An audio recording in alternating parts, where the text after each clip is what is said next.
ในวันที่23ตุลา2025นี้แผนกจราจรปกส.แขวงบ่อแก้วสมทบกับแผนกโยธาธิการและขนส่งแขวงบ่อแก้วได้ลงเผยแพร่โฆษณากฎระเบียบการสัญจรและต้านอุบัติเหตุตามท้องถนนปลุกจิตสำนึกเกี่ยวกับเวียกงานด้านความปลอดภัยทางหลวงให้แก่นักเรียนโรงเรียนหมอต้นปักหาวเหนือเมืองห้วยสายแขวงบ่อแก้วโดยการนำพาของท่านฤทธิ์สัมพันธ์วงศ์นาทีหัวหน้าแผนกขนส่งแผนกโยธาธิการและขนส่งพร้อมด้วยคณะท่านร้อยเอกซี่แก้วพรซาลีรองหัวหน้ากองจราจรปกส.แขวงพร้อมด้วยคณะมีอำนวยการบรรดาครูอาจารย์และน้องนักเรียนเข้าร่วมจำนวน464คนการลงโฆษณาเผยแพร่ในครั้งนี้เพื่อเป็นการปลุกจิตสำนึกให้น้องนักเรียนเข้าใจ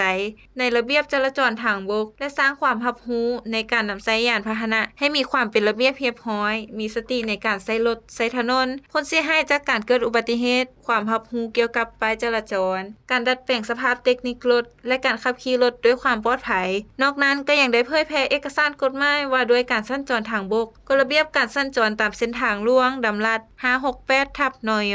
มาตรการลงโทษของประมวลกฎหมายอาญาและอธิบายรูปภาพวิดีโอประกอบเกี่ยวกับการเกิดอุบัติเหตุเป็นต้นแม่นการขี่รถไวขาดสติในการขับขี่การปฏิบัติตามป้ายจราจรสัญญาณไฟอำนาจและอื่นๆก่อนที่เราจะออกเดินทางเราต้องเบิ่งให้แน่ใจเกี่ยวกับยานพาหนะของพวกเราว่าดีแล้วบ่และมันกวดกาเทคนิคยานพาหนะให้สม่ำเสมอในพิธียังมีการสร้างกิจกรรมถามตอบคำถามที่น้องนักเรียนได้รับฟังมาและมีการแจกรางวัลประเภทปึ้มบิ๊กโซดำให้แก่น้องนักเรียนผู้ที่กล้าแสดงออกตอบคำถามถูกต้องทั้งนั้นก็เพื่อเฮ็ดให้น้องนักเรียนมีความกล้าหาญกล้าแสดงออกและสามารถนำใช้ความรู้ที่ได้เรียนมาว่าจะสามารถรับรู้เข้าร่ายปานได้ในการลงเผยแพร่โฆษณากฎระเบียบการสัญจรและต้านอุบัติเหตุตามท้องถนนในครั้งนี้